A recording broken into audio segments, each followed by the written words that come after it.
Ela carregava uma bandeja de medicamentos em frente ao consultório do diretor da casa de repouso quando ouviu a voz do marido.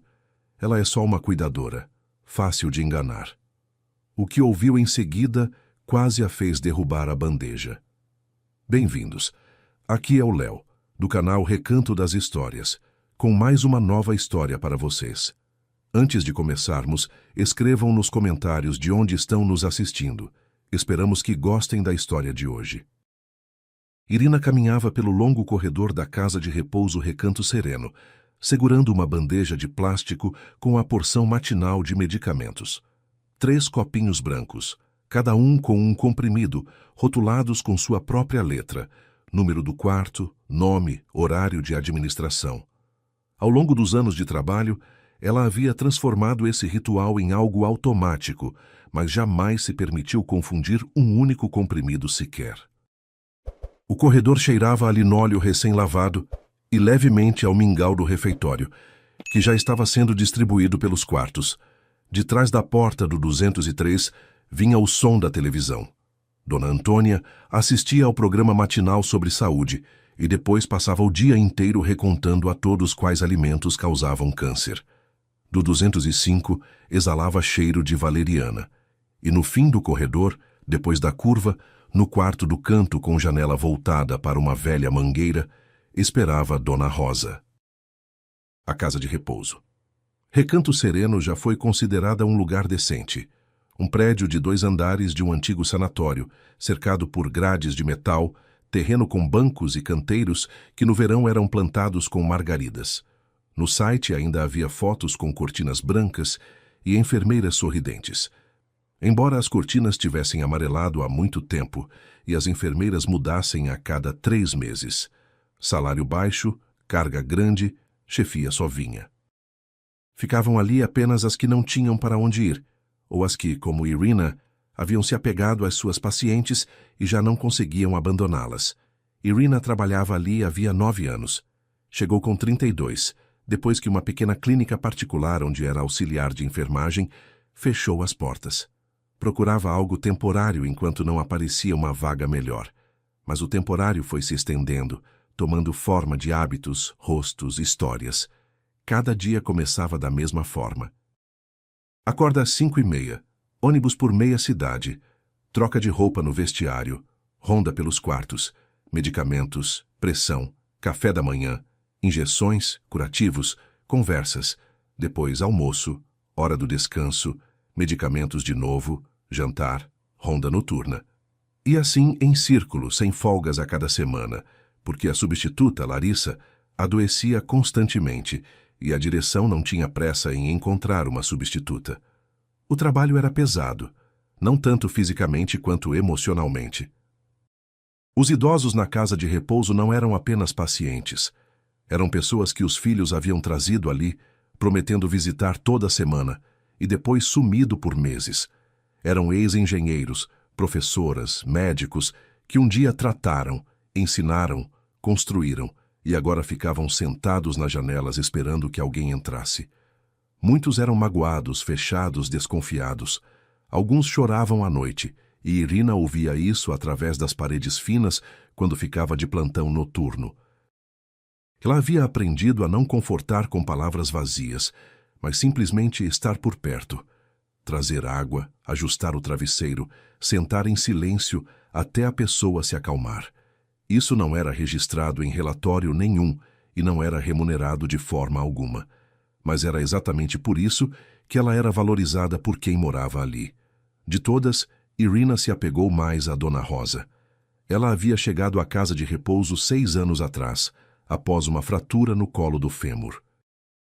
Quase não lhe restavam parentes, sobrinhos distantes lá no interior, que ligavam a cada 6 meses e a cada vez prometiam vir, mas nunca chegavam de fato. Dona Rosa andava com bengala, devagar, mas recusava teimosamente a cadeira de rodas. Baixinha, miúda, com cabelos brancos e curtos e um olhar que fazia as auxiliares mais novas evitarem ficar perto por 1 minuto a mais. Ela não gostava quando a tratavam como criança, não tolerava pena e tinha o hábito de dizer tudo diretamente, sem rodeios. Para as cuidadoras novas, ela geralmente organizava uma espécie de prova. Fazia perguntas incômodas, recusava ajuda, resmungava de tudo. A maioria, depois disso, tentava não aparecer mais do que o necessário. Com Irina, foi diferente. Logo no primeiro mês, Dona Rosa se recusou a tomar os comprimidos noturnos e declarou que eles lhe causavam tontura. A cuidadora anterior deu de ombros e foi embora. Irina não foi. Ela sentou ao lado, pegou a bula do medicamento, leu em voz alta e perguntou depois de qual comprimido exatamente começava a tontura. Descobriu-se que o problema não era o remédio, mas o fato de Dona Rosa tomá-lo com o estômago vazio, porque o jantar na casa de repouso era servido cedo demais, e às 9 da noite ela já estava com fome. Irina passou a trazer a ela à noite um pequeno sanduíche com manteiga e metade de uma banana, e o problema desapareceu. A partir daquela noite, Dona Rosa começou a deixar Irina se aproximar mais. Em 6 anos entre elas, se formou algo difícil de descrever com uma só palavra: não amizade. A diferença de idade era grande demais. Não parentesco. Elas não eram de família, nem mesmo se conheciam antes da casa de repouso. Algo mais próximo de um reconhecimento mútuo. Dona Rosa via que Irina não apenas trazia comprimidos, mas entendia por que estava ali. E Irina via que por trás do resmungo e das palavras espinhosas se escondia uma mulher que havia sido forte a vida toda e que agora temia mais do que tudo se tornar um fardo. Irina conhecia todos os seus hábitos.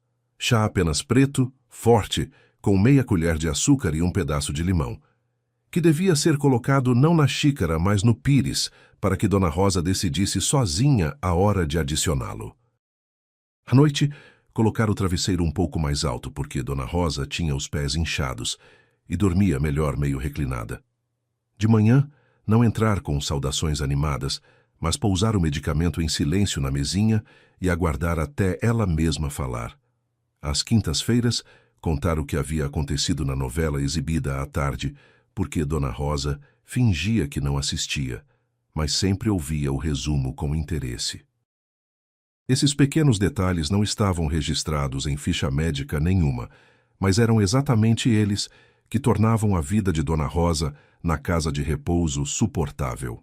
Para Irina, Dona Rosa havia deixado de ser apenas uma paciente há muito tempo. Quando Irina tinha dor de cabeça, Dona Rosa a mandava sentar, trazia dos seus estoques pastilhas de hortelã e dizia que era bobagem fazer de herói com a cara amarela. Quando Irina chegava depois de uma briga com o marido e tentava sorrir, Dona Rosa a olhava por cima dos óculos em silêncio tão expressivo que Irina sozinha começava a contar o que havia acontecido. Dona Rosa nunca a lamentava em voz alta, não suspirava nem se lamentava. Mas depois dessas conversas, Irina por algum motivo se sentia mais leve, como se alguém tivesse tirado de seus ombros um fardo que ela nem havia percebido. Em casa, tudo era diferente.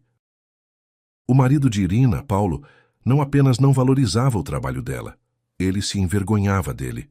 Quando conhecidos perguntavam o que a esposa fazia, ele respondia vagamente, na área médica. Se pressionassem, franzia o senho e mudava de assunto. Na frente de Irina, podia dizer diretamente: "Você carrega comprimidos alheios e escuta queixas de velho.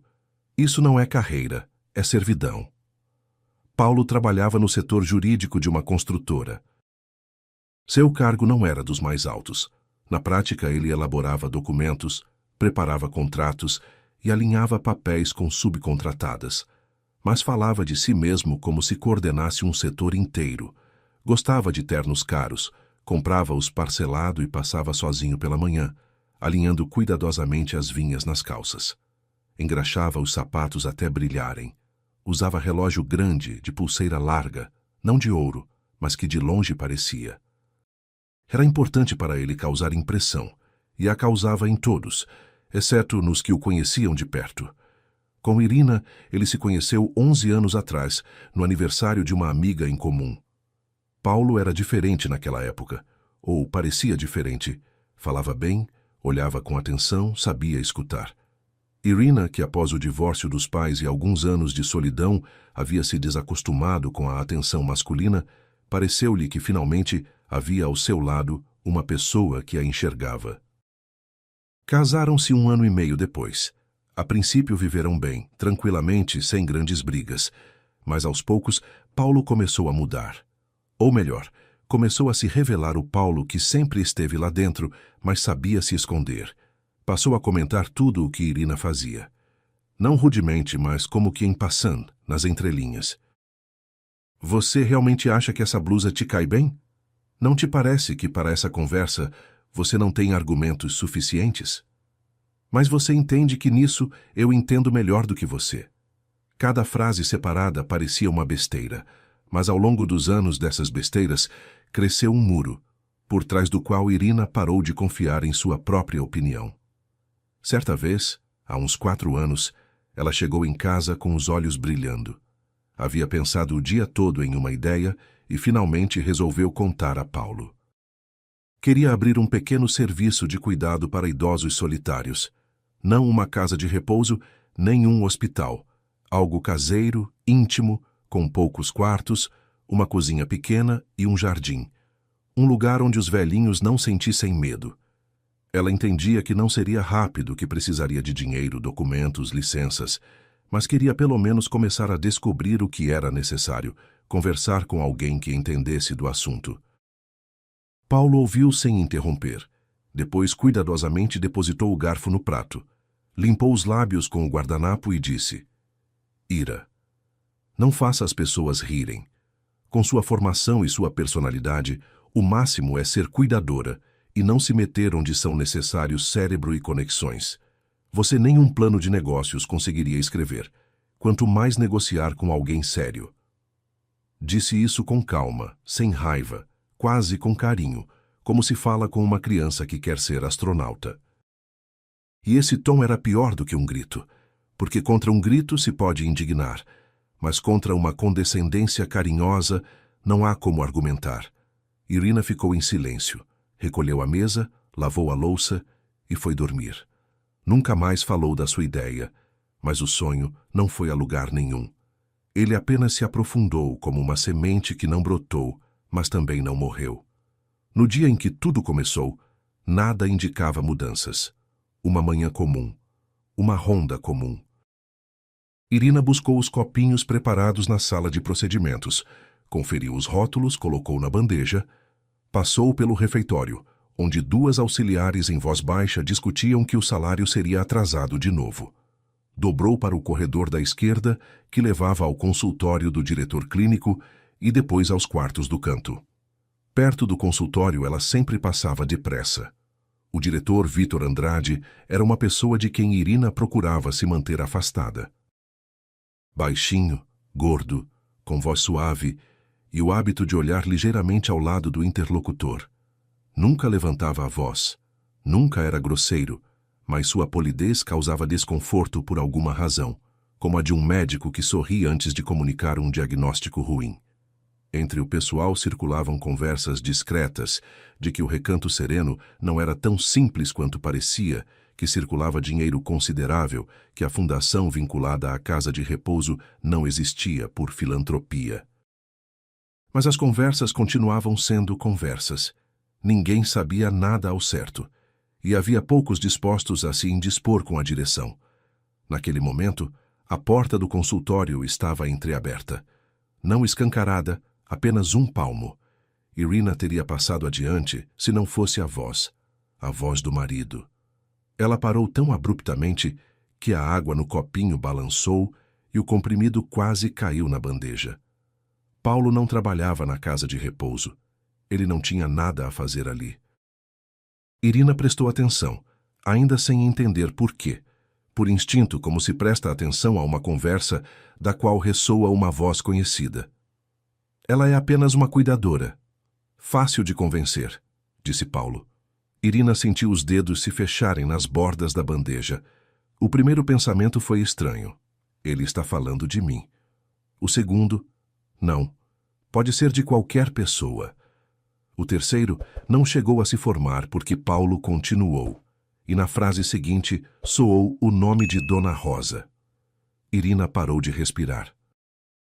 Ela ficou parada no corredor, com o ombro encostado na parede, a bandeja nas mãos, ouvindo seu marido explicar o plano ao diretor. A voz de Paulo era profissional, segura, aquela com que ele geralmente falava ao telefone com colegas quando queria demonstrar que controlava a situação. Dona Rosa confia apenas em Irina, dizia ele. Portanto, Irina é a chave. Era preciso dar a ela uma pasta com documentos, explicar que era apenas um consentimento padrão para cuidado ampliado, melhores condições, transferência para quarto individual. Dona Rosa assinaria sem olhar, porque confia em Irina. Vítor Andrade fazia perguntas em voz baixa, e Paulo respondia com calma, quase alegremente. O contrato já estava pronto. Por cima ficava o consentimento real para serviços médicos. Nem precisava ser assinado. Era para disfarce. Embaixo estava o documento pelo qual a casa de Dona Rosa passava para a fundação vinculada à casa de repouso. A mesma fundação ligada à construtora de Paulo. A casa de Dona Rosa ficava quase no centro da cidade, uma antiga casa de alvenaria com jardim e terreno amplo. Uma terra onde construtores há muito queriam erguer um novo complexo residencial. Dona Rosa se recusava a vender. Dizia que aquela casa era a memória do marido, dos pais, de toda a sua vida. Depois de sua morte, queria deixá-la como um pequeno asilo para mulheres idosas e solitárias, sem para onde ir. Mas Paulo e o diretor encontraram um modo de contornar sua vontade. As mãos de Irina ficaram frias. A bandeja nos dedos tornou-se estranha, pesada, como se não fosse plástico, mas pedra. Ela queria empurrar a porta, entrar, gritar, dizer a Paulo na cara que ele era um miserável, que Dona Rosa não era um papel com assinatura, mas uma pessoa de verdade. Queria bater nele, virar a mesa, quebrar aquela voz macia e satisfeita do diretor. Mas não se moveu. Ficou parada, escutando, com um único pensamento martelando na cabeça. Eles acham que eu não vou entender. Acham que vou simplesmente trazer e entregar como trago o medicamento. Porque sou apenas uma cuidadora. Paulo, do outro lado da porta, riu de algo que Vítor Andrade disse, baixinho, com ar profissional, como se ri de uma boa piada em uma reunião. Irina se desprendeu da parede, endireitou a bandeja e seguiu pelo corredor. Seus passos eram regulares, as costas eretas. Nenhuma das auxiliares que passavam por ali teria notado nada de incomum. Uma cuidadora comum carregando medicamentos comuns. Irina chegou ao quarto de Dona Rosa. Empurrou a porta e entrou. O quarto cheirava a gotas de menta e levemente a livros velhos, que Dona Rosa guardava no parapeito da janela. Na mesinha de cabeceira havia uma xícara com chá frio. Ao lado, os óculos num estojo surrado. Dona Rosa estava sentada na poltrona junto à janela, a bengala encostada no apoio de braço. No colo, um jornal que ela não estava lendo, apenas segurando.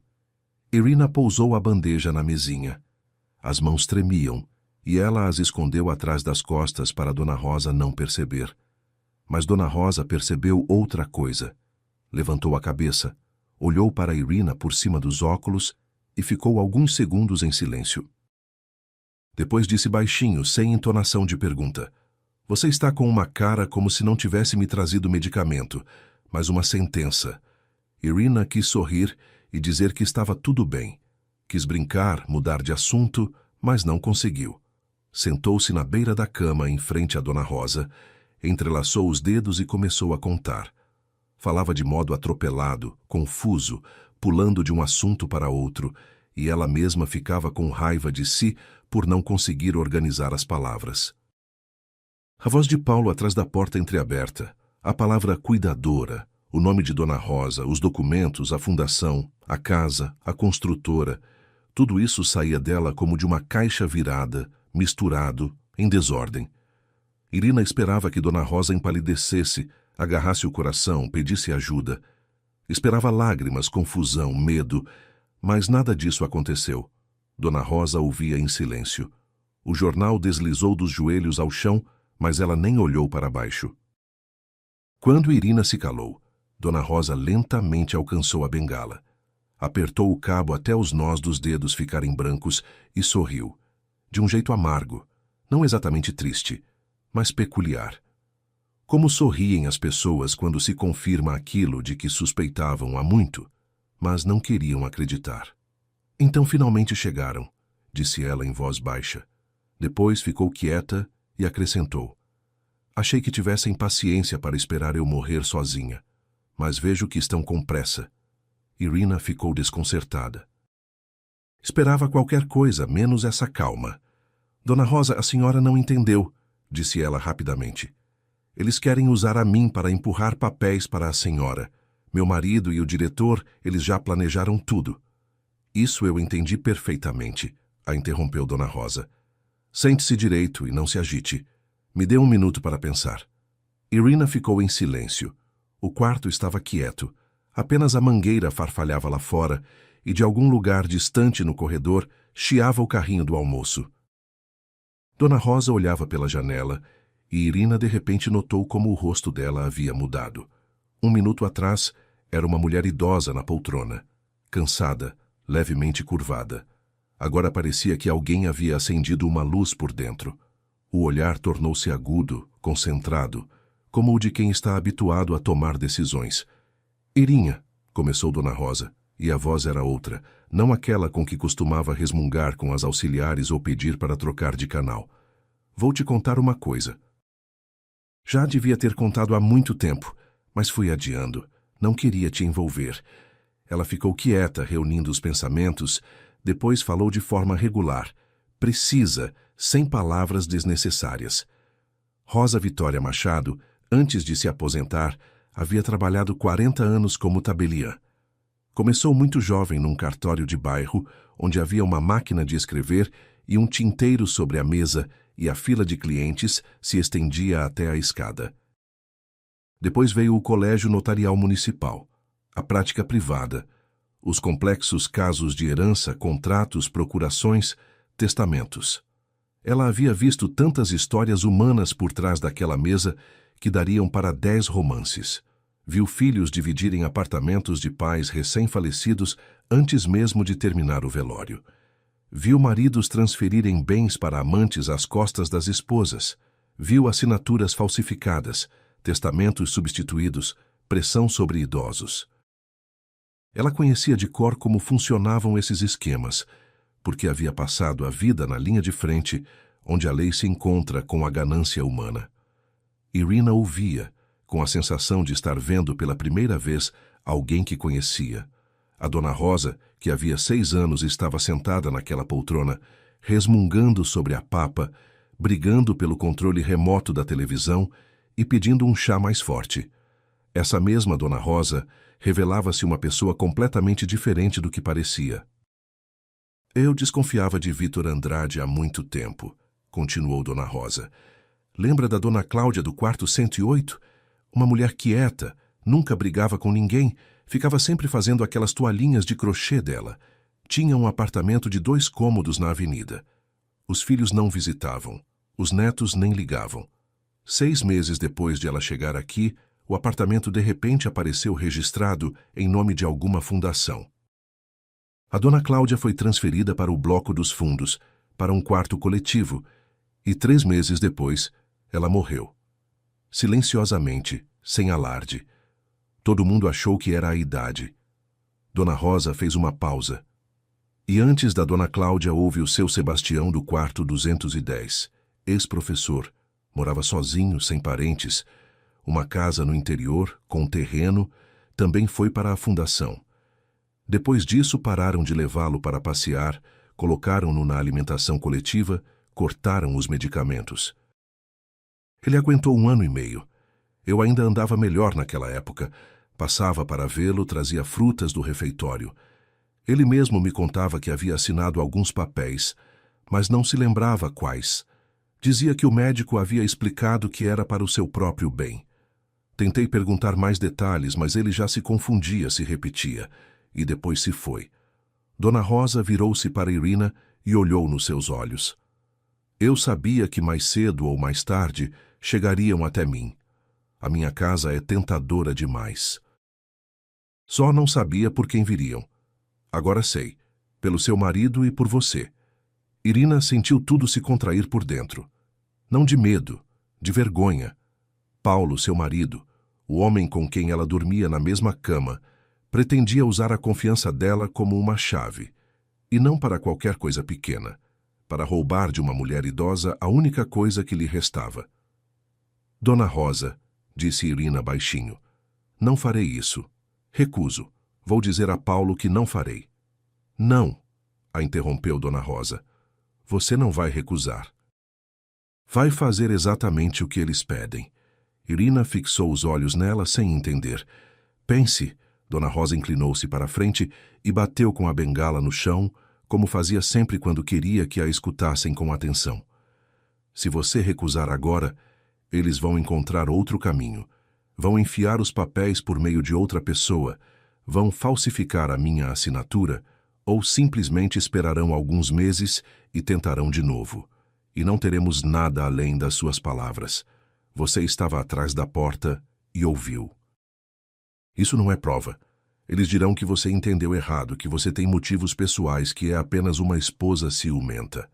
Irina ficou em silêncio. Dona Rosa tinha razão, e essa razão tornava tudo ainda mais pesado. Mas se você concordar e me trouxer esses documentos, teremos nas mãos o que nunca tive em 6 anos. Um papel. O próprio papel deles, com as assinaturas deles, com as condições deles. Não é uma suspeita, não é uma suposição. É prova material do que fazem com as pessoas nesse lugar. Dona Rosa se calou e recostou na poltrona. O rosto estava cansado, mas os olhos brilhavam. Irina estava sentada na beira da cama e sentia que dentro dela brigavam 2 vozes. Uma dizia, fuja, contra você estão o marido, o diretor, a construtora, pessoas com dinheiro e conexões. Você é cuidadora, não tem com o que lutar, não tem nada para opor a eles. A segunda voz ficava em silêncio, mas dentro dela vivia aquele sonho. A pequena casa para idosos solitários, um lugar onde não haveria medo. E essa casa não era uma abstração. Ficava no centro da cidade, velha, de alvenaria, com jardim e mangueiras, e queriam tomá-la de uma mulher que havia 6 anos era para a Irina mais próxima do que a própria família. Tenho medo, disse Irina, honestamente. É certo ter medo, respondeu Dona Rosa. Só um tolo não tem medo quando está diante de pessoas que têm dinheiro e cargos. Mas você não é boba, Irinha. É que há muito tempo ficaram te convencendo de que você é ninguém. Irina ergueu a cabeça. Essas palavras atravessaram-na como uma corrente elétrica, ditas sem dramatismo, com a voz quieta de uma mulher idosa na poltrona. Mas elas acertaram onde não acertaram nem as tentativas das amigas de animá-la, nem seus próprios pensamentos noturnos. Ficaram te convencendo de que você é ninguém. Era isso. Era exatamente isso o que Paulo havia feito durante todos esses anos. Não gritava, não batia, não trancava, apenas metódica, dia após dia, gentilmente lhe explicava que ela não era inteligente o suficiente, não era instruída o suficiente, não era importante o suficiente para ter opinião própria, sonho próprio, voz própria. E ela havia acreditado, carregava essa convicção como se carrega uma velha cicatriz. Havia se acostumado e parado de notar. Tudo bem, disse Irina. Vou fazer como a senhora disser. Dona Rosa assentiu e alcançou a xícara de chá frio. Tomou um gole, fez uma careta pelo frio. Irina automaticamente se levantou, pegou a xícara e caminhou até a chaleira elétrica que ficava na prateleira perto da porta. Movimentos familiares que acalmavam. Água, botão, espera, colher de açúcar, rodela de limão no pires. E mais, disse Dona Rosa enquanto Irina preparava o chá. Não vá de jeito nenhum se trair em casa, nem com o olhar, nem com uma palavra. Paulo não deve suspeitar de nada. Para ele você deve continuar sendo quem ele acha que é. Uma cuidadora fácil de convencer, disse Irina, e em sua voz soou pela primeira vez algo novo. Não mágoa, não raiva, algo firme, calmo, parecido com uma decisão. À noite, Irina voltou para casa às 7h30. No corredor do prédio cheirava a jantar de alguém. No patamar do terceiro andar havia um carrinho de bebê que os vizinhos de jeito nenhum conseguiam guardar. Irina abriu a porta e de imediato sentiu que algo estava diferente. No corredor havia luz acesa, da cozinha vinha cheiro de café, e na cabide estava o paletó de Paulo. Normalmente ele voltava mais tarde do que ela. Ela descalçou os sapatos, pendurou o casaco e foi até a cozinha. Paulo estava sentado à mesa. À sua frente havia uma xícara de café e uma caixa branca de confeitaria. Um bolo, o preferido de Irina. Ele havia comprado numa confeitaria perto de casa, onde ela às vezes entrava depois do turno, mas nunca comprava, porque Paulo achava que gastar com doce era bobagem. Resolvi te dar uma surpresa, disse ele e sorriu. Um sorriso suave, caloroso, quase genuíno. Quase. Irina conhecia aquele sorriso. Ele aparecia quando Paulo precisava de algo. Há muito tempo, nos primeiros anos, Irina o tomava por amor, depois por hábito. Agora ela o via por inteiro, e isso ao mesmo tempo doía e dava uma estranha leveza, como costuma acontecer quando se para de se iludir. Obrigada, disse Irina, sentou-se em frente e alcançou a caixa. Que bonito. Faz tempo que não comíamos um assim. Está vendo? Paulo abriu os braços. E você diz que eu não sei dar surpresas. Ela não havia dito isso, mas não discutiu. Cortou o bolo, colocou um pedaço para ele e um para si. A chaleira apitou. Irina levantou, preparou o chá, tirou as xícaras, a dele com a alça quebrada que ele se recusava a trocar, e a sua, branca com girassóis azuis. Movimentos comuns, noite comum. Mas por dentro, tudo vibrava como uma corda esticada. Paulo comia o bolo, contava algo sobre um colega que derrubara café no teclado, ria da própria piada. Irina assentia, sorria nas horas certas, servia o chá. Depois ele se calou, afastou o prato e falou com outro tom. Sério, solícito, aquele que ela um dia havia tomado por cuidado. Olha, Ira, começou ele, girando a colher nos dedos. Fiquei sabendo de uma coisa pelo trabalho. A casa de repouso onde você trabalha tem um programa de melhoria das condições para os hóspedes. Algo como um pacote individual, quarto individual, alimentação ampliada, procedimentos extras. Sei que você se preocupa com sua dona Rosa. Então para ela também dá para fazer. Só que ela é teimosa, você sabe.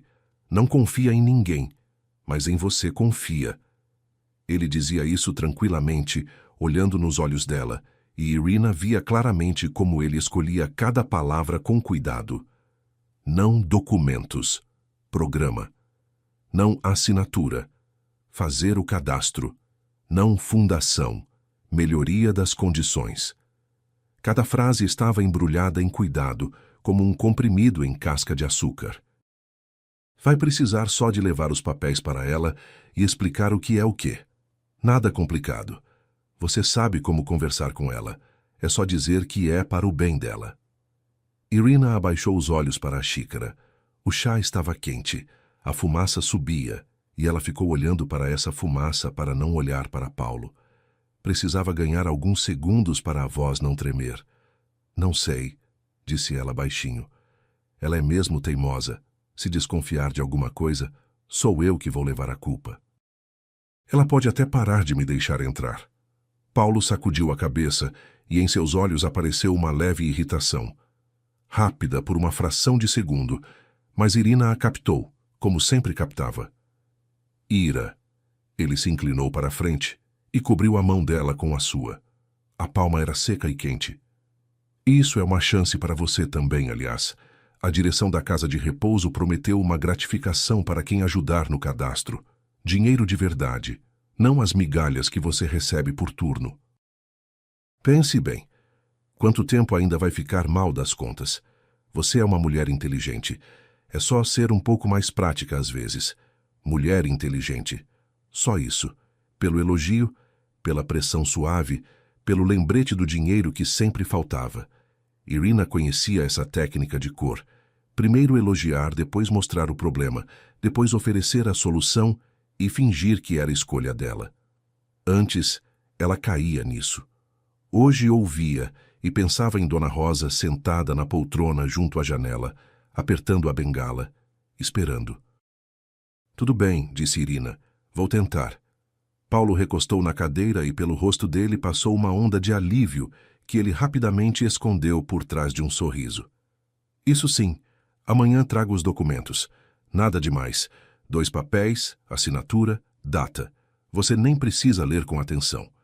É só levar e dizer que é procedimento padrão. Você nem precisa ler com atenção. Ele disse isso com a mesma naturalidade com que se diz não esqueça de apagar a luz ou compra pão no caminho. E dentro desse não precisa, cabia tudo o que Paulo pensava dela.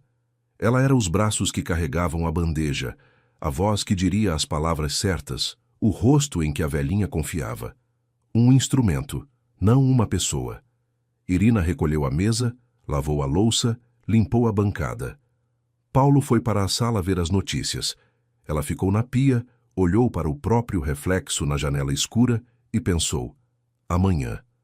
Amanhã ele vai trazer a pasta e tudo vai começar. À noite, não conseguiu dormir. Ficou deitada do seu lado da cama, ouvindo a respiração regular de Paulo, olhando para o teto. Lá fora zumbiam carros. Os vizinhos de cima tinham um bebê que chorou e depois ficou quieto. Irina passava pela cabeça tudo o que Dona Rosa havia dito e o que Paulo havia dito, e tentava entender quando exatamente sua vida havia se tornado assim, quando havia parado de discutir, de querer, de acreditar que podia mudar alguma coisa. Havia sido uma manhã específica, uma conversa específica, ou foi acontecendo tão devagar que ela não percebeu quando, um dia, acordou e descobriu que de si mesma quase nada havia sobrado. De manhã, Paulo saiu mais cedo do que de costume. Irina ouviu-o passar o ferro na roupa no corredor. Ouviu o clique do trinco. Na mesa da cozinha havia uma pasta, azul escura de plástico, com uma janelinha transparente na capa. Dentro da janelinha, o papel branquejava com o logotipo da casa de repouso Recanto Sereno. Irina abriu a pasta. Por cima, uma folha com o título Consentimento para pacote ampliado de serviços médicos. Papel comum, formulário padrão. Nada de suspeito. Irina virou a página. Por baixo havia um segundo documento. Uma procuração, impressa em fonte pequena em 2 páginas. E depois da procuração, um contrato. Ela leu devagar, percorrendo as linhas com o dedo. E a cada linha o frio por dentro ficava mais denso. Contrato de transferência do direito de disposição de imóvel em favor da Fundação Beneficente Esperança Viva, junto à Casa de Repouso Recanto Sereno. Endereço do imóvel. O endereço da casa de Dona Rosa. Assinatura do outorgante. Uma linha em branco com a anotação Machado R.V. Data. A de hoje. Irina fechou a pasta. As mãos não tremiam mais. Colocou a pasta na bolsa. Vestiu o casaco e saiu de casa. Chegou à casa de repouso no começo das 9. Trocou de roupa no vestiário, pegou a bandeja com os medicamentos matinais e seguiu pelo corredor, como fazia todos os dias. Passou pelo refeitório, passou pelo consultório do diretor. Porta fechada, silêncio. Passou pelo 203, de onde já vinha o barulho da televisão de Dona Antônia. Mais adiante pelo corredor, depois da curva, em direção ao quarto do canto com a mangueira na janela. Dona Rosa esperava. Estava sentada não na poltrona, mas na cama, já arrumada e penteada com a bengala na mão, como se fosse sair para algum lugar. Na mesinha havia chá fresco, o que significava que a auxiliar já havia passado. "Trouxe?" perguntou Dona Rosa em vez de cumprimento. Irina silenciosamente tirou a pasta da bolsa e a colocou na cama. Dona Rosa colocou os óculos, não os do estojo surrado, mas outros, de armação escura e sóbria, que Irina nunca havia visto. Tirou-os da gaveta debaixo da mesinha, e Irina pensou que provavelmente eram os óculos de trabalho de uma vida anterior, quando Dona Rosa ficava sentada à mesa do cartório e lia 20 documentos por dia. Dona Rosa abriu a pasta e começou a ler. Lia devagar, com atenção, percorrendo as linhas com o dedo, exatamente como havia feito Irina 1 hora atrás. Mas se Irina havia lido com horror, Dona Rosa lia com atenção profissional, parando nas formulações, voltando a determinados trechos, resmungando em alguns pontos. Irina ficou sentada ao lado, esperando. Lá fora, o vento balançava a mangueira. Uma joaninha andava pelo vidro, e havia tanto silêncio que se ouvia o farfalhar das páginas sob os dedos de Dona Rosa. Por fim, Dona Rosa fechou a pasta, tirou os óculos e os pôs na mesinha. Bem redigido, disse ela. Seu marido pode ser um canalha, mas como jurista é competente. Uma pessoa comum leria e não notaria nada. O consentimento na frente é a fachada. Nem precisa de assinatura, só está lá para disfarce. Já a procuração é uma peça esperta. Por ela, eu estaria transferindo à fundação o direito de administrar a casa em meu nome. E o contrato é formulário padrão, mas com uma pequena armadilha no 5º parágrafo. Vê aqui, em caso de impossibilidade de presença pessoal do outorgante, todos os atos são realizados pelo representante da fundação. Isso significa que depois de assinar, nem preciso comparecer em lugar nenhum. Eles mesmos cuidam de tudo, e depois nem poderia contestar. A assinatura é minha, afinal. Irina ouvia e sentia o medo que a havia tomado desde a véspera começar a recuar. Não porque o perigo tivesse diminuído, não. Tudo continuava igualmente sério.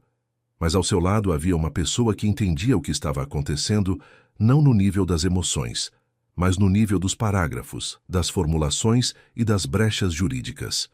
Dona Rosa conhecia aquela linguagem como se conhece a língua materna, com fluência sem dicionário. Agora eles mesmos nos deram a arma, disse Dona Rosa e bateu o dedo na pasta. Esses documentos não são apenas papéis, são prova de intenção. Eles prepararam um contrato específico para uma casa específica, de uma pessoa específica, com data, com os dados da fundação, com a assinatura do diretor. Se a isso se somarem pelo menos um caso parecido, isso já é um sistema.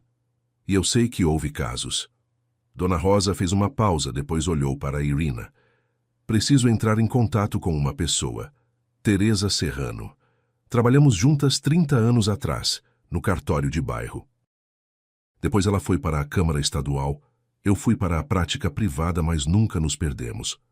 Já está aposentada há muito tempo, mas a cabeça dela funciona melhor do que a de muitos jovens. E nela confio como em mim mesma. Acha o telefone dela para mim.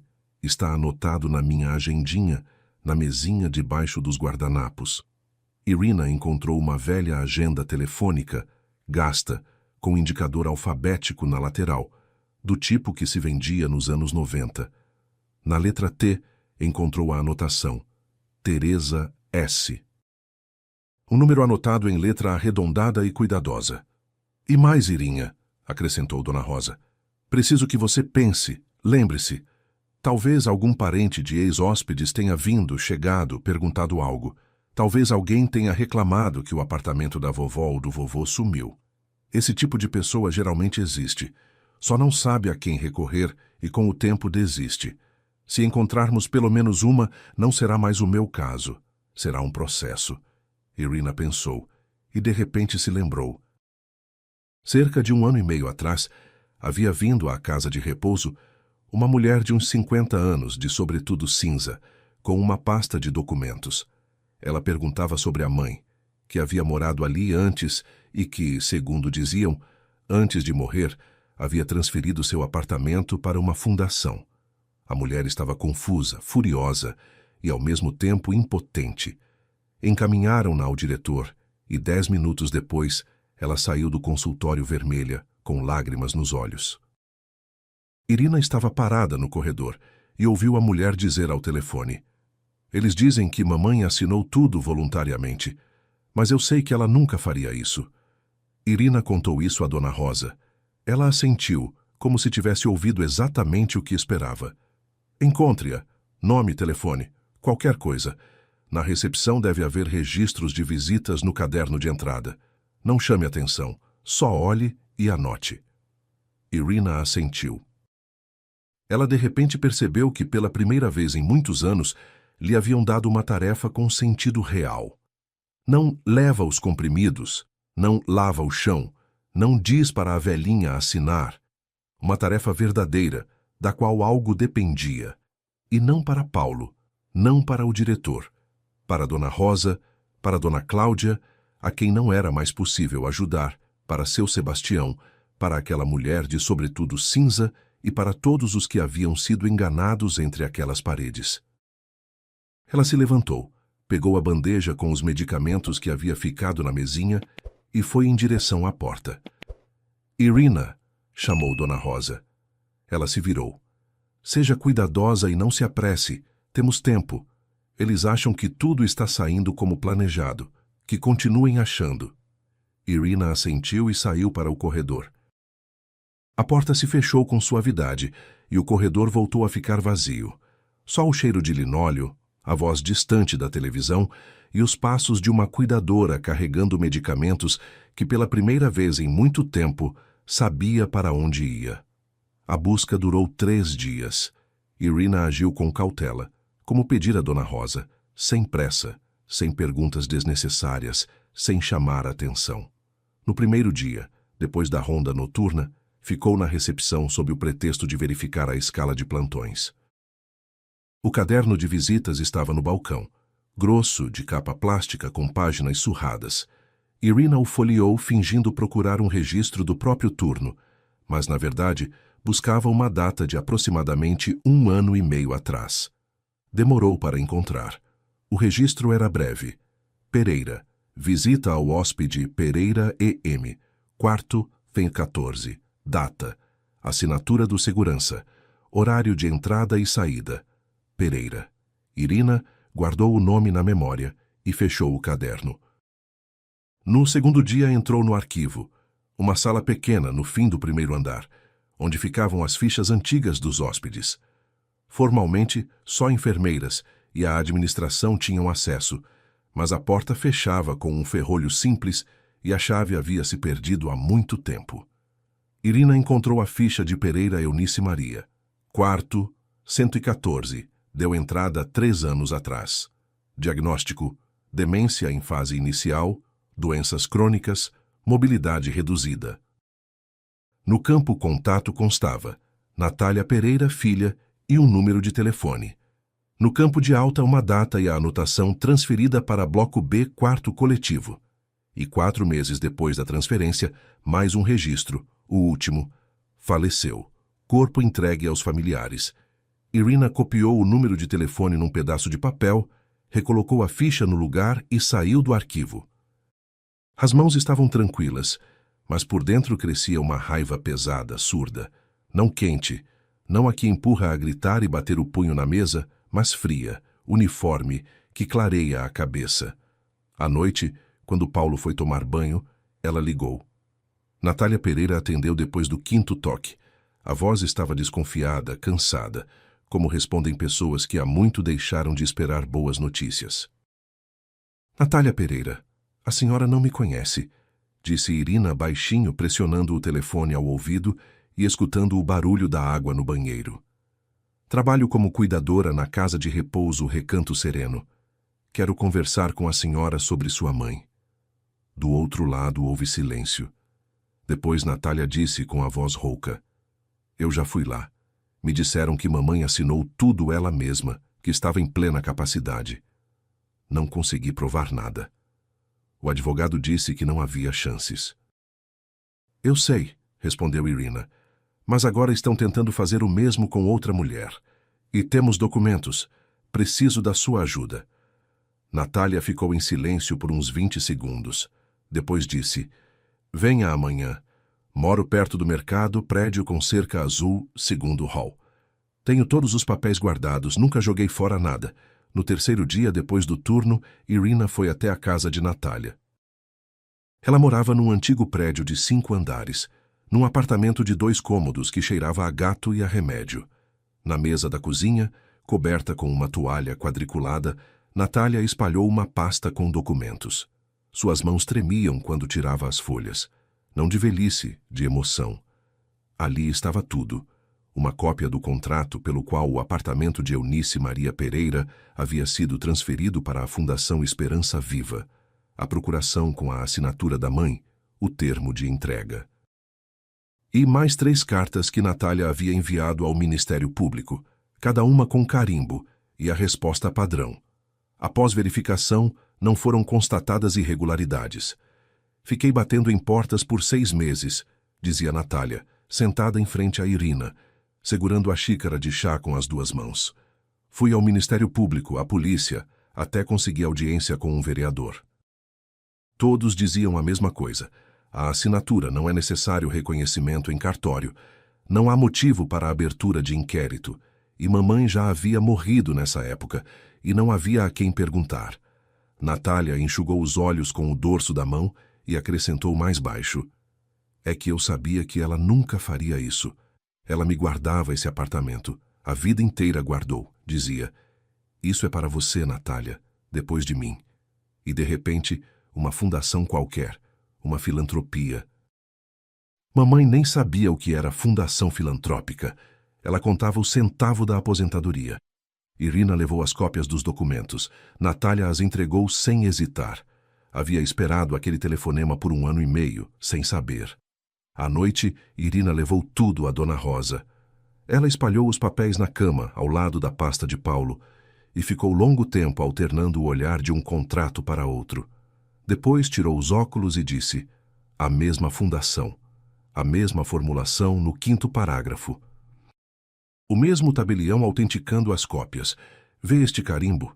Não é coincidência. É uma esteira. A essa altura, Teresa Serrano já havia estado na casa de repouso. Chegou durante o dia. Apresentou-se como parente distante de Dona Rosa, trouxe frutas numa sacola e um pote de doce. O segurança a registrou no caderno e a deixou passar sem perguntas. Ela ficou 2 horas na companhia de Dona Rosa, examinou os documentos, fez a Irina algumas perguntas, curtas, precisas, profissionais. Depois foi embora e voltou no dia seguinte com um advogado jovem, a quem apresentou como sobrinho de uma amiga, mas competente. O advogado examinou os papéis, fotografou cada página e disse que para uma denúncia ao Ministério Público aquilo era suficiente. Mas faltava uma coisa: a confirmação de que Irina havia recebido os documentos especificamente para enganar Dona Rosa. Ou seja, era preciso registrar o momento em que o diretor ou Paulo dissessem em voz alta que os papéis não eram o que pareciam. Então a assinatura precisa acontecer, disse Dona Rosa. Que marquem a reunião. Estarei lá e sentarei à mesa. O que vem depois nós veremos. A reunião foi marcada para a sexta-feira. Paulo avisou Irina disso com toda a naturalidade durante o jantar, entre um comentário sobre o trânsito na rodovia e uma pergunta sobre se havia iogurte na geladeira. Disse que às 2 horas era preciso levar Dona Rosa ao consultório do diretor. Que haveria papéis, tudo estava preparado, levaria 10 minutos. Fica só com ela para ela não se agitar. Você sabe fazer isso, sorrir, dar um tapinha na mão, dizer que está tudo bem. Você faz isso melhor do que ninguém, disse como um elogio. Irina assentiu e foi lavar a louça. Na sexta-feira, faltando 5 minutos para as 2, Irina levou Dona Rosa de cadeira de rodas ao consultório do diretor. Dona Rosa insistiu na cadeira, embora conseguisse andar sozinha. Disse que era melhor aparecerem como uma velhinha fraca, mais convincente. Ela estava vestida com um vestido escuro, os óculos de armação sóbria no bolso. Na mão a bengala, que na cadeira de rodas não era necessária, mas Dona Rosa a segurava como de costume. Com firmeza, as articulações brancas. No consultório já esperavam. O diretor Vitor Andrade estava sentado atrás de sua mesa. Diante dele ficava aquela mesma pasta azul escura com a janelinha transparente. Ao lado, um copo d'água e uma caneta. Paulo estava de pé junto à janela, com as mãos atrás das costas. O terno era novo, cinza escuro com uma risca fina, aquele mesmo que havia comprado no mês anterior e que, como sabia Irina, ainda não estava totalmente pago. No rosto, um sorriso calmo e seguro de quem acha que o negócio já está fechado. Irina empurrou a cadeira até a mesa. Dona Rosa ficou sentada ereta com as mãos no colo, olhando para a frente. Parecia cansada. Ombros levemente caídos, movimentos lentos. De fora, uma mulher idosa para quem cada dia pesa. Dona Rosa, começou Vítor Andrade com aquela voz suave que sempre dava arrepios em Irina. Obrigado por concordar em vir. Preparamos para a senhora um pequeno pacote de documentos. Na prática, é uma simples formalidade para o cadastro de melhores condições de estadia. Quarto individual, alimentação ampliada, procedimentos extras. Queríamos propor isso à senhora há muito tempo. A senhora é nossa hóspede mais estimada. Ele falava com fluidez, como se recitasse sem pressa, com pausas nos lugares certos. Empurrou a pasta na direção de Dona Rosa, abriu na primeira página, onde ficava o consentimento para serviços médicos. Paulo se afastou da janela e ficou ao lado de Irina. Inclinou-se ao ouvido dela e sussurrou. Diz para ela que está tudo bem. Ela confia em você. Diz que você verificou e está tudo certo. Irina virou a cabeça e olhou para o marido. Pela primeira vez em 11 anos, olhava para ele sem medo, sem o desejo habitual de desviar o olhar, sem tentar adivinhar o que ele queria ouvir. Ela via seu rosto, autoconfiante, barbeado, cheirando a perfume caro, e não sentia nada, nem mágoa, nem raiva, nem pena. Apenas um vazio no lugar onde antes havia algo que ela chamava de amor. Ela deu um passo em direção à mesa. Vítor Andrade estendeu a caneta. Dona Rosa estava sentada imóvel, esperando. Irina pegou a pasta, mas não a entregou a Dona Rosa. Em vez disso, virou a primeira folha, o consentimento para serviços médicos, e abriu a segunda, onde começava a procuração. Depois virou mais uma vez, no contrato de transferência da casa, e disse em voz alta com uma voz uniforme que a surpreendeu a ela mesma. Dona Rosa, esses não são documentos para cuidado ampliado. É um contrato pelo qual sua casa passa para a fundação da Casa de Repouso e uma procuração pela qual tudo será regularizado sem a sua participação.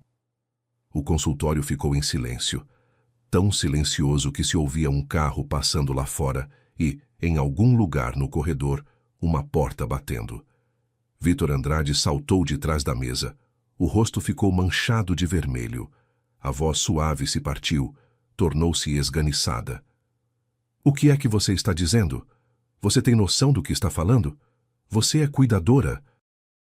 Não tem nada a ver com os documentos. Você nem sabe lê-los. Paulo empalideceu. Por um segundo no rosto dele apareceu algo parecido com desorientação, mas ele rapidamente se recompôs, sorriu, ajeitou a gravata e disse com aquele tom condescendente que Irina conhecia de cor. Vítor, não ligue para isso. Ela não entende nada de documentos. É só uma cuidadora, ficou nervosa. Acontece. Foi então que Dona Rosa ergueu a cabeça. Devagar, como se cada movimento lhe custasse esforço, tirou do bolso os óculos de armação escura, colocou-os e endireitou-se na cadeira de rodas. Os ombros se abriram, o queixo se ergueu e diante deles estava uma pessoa completamente diferente. Não uma hóspede idosa, mas alguém habituado a ser escutado. Rosa Vitória Machado, disse ela com clareza, olhando para Paulo. Tabeliã, 41 anos de atuação. Li seus documentos da primeira à última linha. E o quinto parágrafo da procuração também li, aquele onde o senhor tão habilmente escondeu a transferência de todos os direitos à fundação. Um trabalho cuidadoso, jovem. Pena que o senhor tenha escolhido aplicá-lo contra alguém que passou a vida inteira fazendo exatamente a mesma coisa. Paulo abriu a boca, mas não chegou a dizer nada. A porta do consultório se abriu e entraram 3 pessoas. Teresa Serrano num sobretudo escuro e sóbrio, o advogado com uma pasta debaixo do braço, e Natália Pereira, que ao ver o diretor apertou os lábios e empalideceu, mas não recuou. Teresa Serrano silenciosamente colocou sobre a mesa cópias dos documentos do caso de Eunice Maria Pereira. O advogado tirou da pasta fotografias dos contratos, uma tabela comparativa das formulações e uma lista de hóspedes cujos imóveis haviam passado à Fundação Esperança Viva nos últimos 5 anos. Natália Pereira colocou ao lado suas 3 cartas ao Ministério Público com as recusas. Dona Rosa olhou para Paulo. Ele estava encostado no parapeito da janela, e o rosto dele estava tão cinzento quanto a reboco das paredes da casa de repouso. O senhor não perdeu porque os papéis estavam mal feitos, disse Dona Rosa. Os papéis estavam bons. O senhor perdeu porque decidiu que a pessoa com a bandeja de medicamentos não vê nem entende nada. Ela viu tudo, desde o primeiro dia. A investigação começou 4 dias depois. À casa de repouso chegaram pessoas do Ministério Público, 2 homens de roupas civis e uma mulher com uma pasta, que falava baixo, mas de um modo que até Vítor Andrade não se atrevia a interromper. O diretor foi afastado no mesmo dia. Saiu do consultório com uma caixa de papelão, onde ficavam um abajur, uma moldura com algum certificado e uma caneca com a inscrição Melhor Médico. O segurança o acompanhou até o portão e trancou o postigo. Nenhum funcionário saiu para se despedir. A Fundação Esperança Viva começou a ser desmontada pelos documentos. Descobriu-se que em 5 anos haviam passado por ela imóveis de 7 hóspedes solitários, apartamentos, sítios, garagens. Tudo pelo mesmo esquema: consentimento para cuidado ampliado por cima, procuração e contrato de transferência por baixo. As assinaturas eram dadas no consultório do diretor, frequentemente na presença do próprio Vítor Andrade, que a cada vez dizia as mesmas palavras sobre simples formalidade. Após a assinatura, as pessoas eram transferidas para o bloco dos fundos, onde os quartos tinham 4 camas, as janelas davam para o muro e os funcionários apareciam uma vez ao dia. Paulo tentou se safar. Primeiro dizia que apenas cumpria ordens da empresa, que não sabia dos detalhes, que lhe pediram para preparar um pacote padrão de documentos. Mas a correspondência no e-mail corporativo mostrou outra coisa. Foi Paulo quem conduziu o negócio da casa de Dona Rosa do começo ao fim. Foi ele quem encontrou a conexão com o diretor. Foi ele quem propôs usar Irina. E numa das cartas à direção da construtora, ele escreveu claramente que esperava uma comissão sobre a venda do terreno após a demolição da casa, uma soma que Irina sequer conseguia imaginar. Em casa. Na última noite antes de Irina ir embora, Paulo gritou, não de modo controlado e profissional como de costume, mas de verdade, perdendo a voz, batendo o punho na mesa, dizendo que ela havia destruído sua carreira, seu futuro, sua vida, que sem ele ela não era nada, que cuidadora sempre seria cuidadora, que haveria de se arrepender, que rastejaria de volta, que iria implorar. Irina estava no corredor com a bolsa pronta. Na bolsa havia pouca coisa: documentos, uma muda de roupa, o carregador do celular, uma fotografia antiga da mãe e uma caixinha com brincos que Dona Rosa lhe havia dado no último aniversário. Irina ouvia Paulo e esperava ele terminar. Não de medo, porque queria escutar até o fim. Queria ter certeza de que não havia se enganado, que o homem diante dela, com o rosto deformado, gritando que ela não era nada, era de fato o Paulo verdadeiro, aquele que ela havia tentado não enxergar durante 11 anos. Quando ele se calou, sem fôlego, Irina vestiu o casaco, pegou a bolsa e saiu. A porta fechou com suavidade, sem bater. No patamar estava o mesmo carrinho de bebê dos vizinhos. Irina o contornou e desceu a escada. Dona Rosa se recusou a ficar na casa de repouso no mesmo dia em que o diretor foi afastado. Irina a ajudou a juntar as coisas: pouca roupa, óculos em 2 caixas, a agendinha, uma pilha de jornais e o pote de doce que nunca havia sido aberto. Chamaram um táxi e foram para a casa pela qual havia sido toda aquela luta. A casa as recebeu com silêncio e cheiro de madeira velha. Dona Rosa não estava lá havia quase 6 anos, desde que após a fratura a haviam levado para a casa de repouso. Irina abriu as janelas.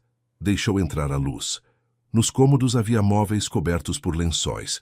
Nos parapeitos, uma espessa camada de poeira. No jardim, a buganvília havia crescido demais e as mangueiras estavam abandonadas. Mas as paredes eram firmes, o telhado estava inteiro. E na cozinha ainda havia as cortinas que Dona Rosa havia colocado havia 20 anos, desbotadas, com florzinhas miúdas.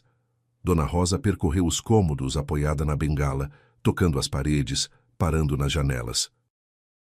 No quarto, ficou longo tempo diante de uma velha cômoda, sobre a qual, sob um vidro, havia uma fotografia do marido, um homem sério de camisa xadrez e olhos gentis. Depois, se virou para Irina e disse: "Limpa aqui e coloca a água para o chá. Estamos em casa." Combinaram que Irina ficaria lá enquanto durava a investigação, para ajudar a colocar tudo em ordem e cuidar de Dona Rosa. Mas passou uma semana, depois outra, e ambas perceberam que ninguém tinha intenção de se mudar. Irina ocupou um pequeno quarto no segundo andar, o antigo quarto de hóspedes com janela para o jardim.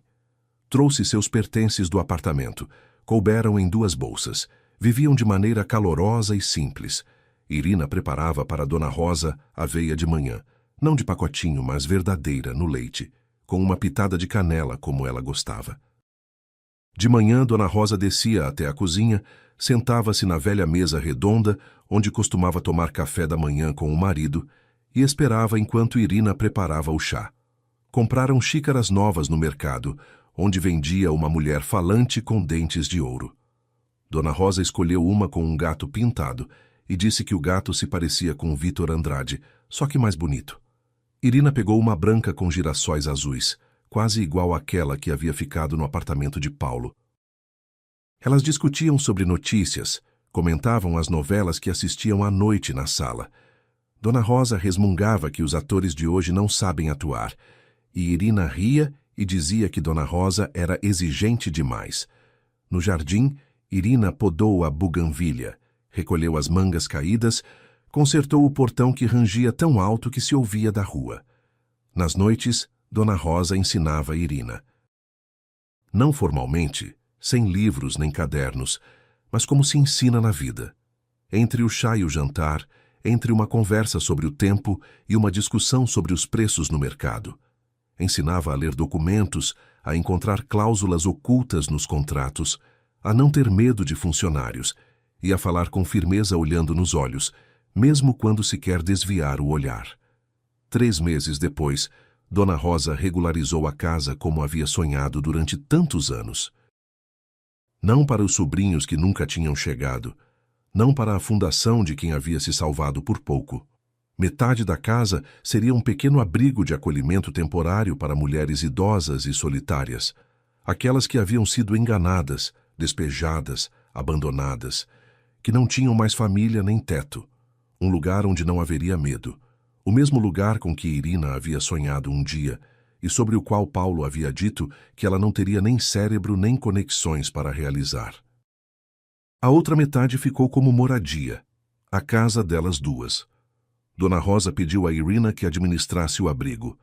Ela estava sentada na mesa redonda da cozinha, girava uma colher entre os dedos e ficou em silêncio. Depois disse baixinho que tinha medo, que não conseguiria. Dona Rosa estendeu a mão por cima da mesa e cobriu a palma de Irina com a sua, seca, quente, com as veias salientes. Irinha, você carregou vidas alheias durante muitos anos, todo dia, sem folgas, sem gratidão. Com uma casa você vai dar conta, porque casa não é paredes nem documentos. Casa é quando alguém espera você com uma xícara de chá e não tem medo de que você vá embora. Paulo perdeu o emprego. A construtora se distanciou dele já na primeira semana. Perdeu a reputação nos meios profissionais. A história se espalhou rapidamente. Perdeu a esposa. Irina entrou com o divórcio 1 mês depois, e Paulo não contestou. O diretor perdeu o cargo e tornou-se réu em processo criminal. A casa de repouso passou para a nova direção. E Irina, no primeiro dia de trabalho, vestiu um terno sóbrio, barato, comprado numa loja comum, mas que assentava nela como se fosse feito sob medida. Pendurou na porta uma placa que ela e Dona Rosa haviam escolhido juntas. Casa da Rosa, abrigo de acolhimento temporário. Atendeu o primeiro telefonema, registrou a primeira solicitação, abriu a porta para a primeira mulher que estava no degrau com uma mala e um rosto desorientado. À noite, Irina atravessou o corredor da parte de trabalho para a moradia. Tirou os sapatos, deixou-os junto ao portal. Dona Rosa estava sentada na poltrona junto à janela da sala. No colo, um jornal. Ao lado, a bengala. Lá fora, o jardim escurecia e as velhas mangueiras ficavam quietas, como ficavam ali havia 10, 20 anos. Irina cobriu as pernas de Dona Rosa com uma manta, colocou na mesinha uma xícara de chá, preto, forte, meia colher de açúcar, rodela de limão no pires. Dona Rosa a olhou por cima dos óculos e disse: "Então, netinha, conta como foi o primeiro dia." Irina sentou ao lado e começou a contar. Lá fora escurecia, o jardim sussurrava no vento. Da cozinha vinha cheiro de bolo de maçã que Irina havia colocado no forno antes de sair. 2 mulheres estavam sentadas na casa velha, tomando chá e conversando, não como cuidadora e paciente, não como conhecidas da casa de repouso, mas como família. Aquela que não se escolhe pelo sangue e não se formaliza em documentos, mas que se encontra com o coração, num corredor com uma bandeja de medicamentos, num quarto com uma mangueira na janela. No exato momento em que alguém decide que você não é nada, e você pela primeira vez decide que isso não é verdade. Obrigado por terem escutado esta história. Aqui é o Léo, do canal Recanto das Histórias. Escrevam nos comentários o que acharam da história. Se gostaram, se inscrevam no canal e deixem seu like. Para vocês é um gesto simples, mas para nós faz toda a diferença.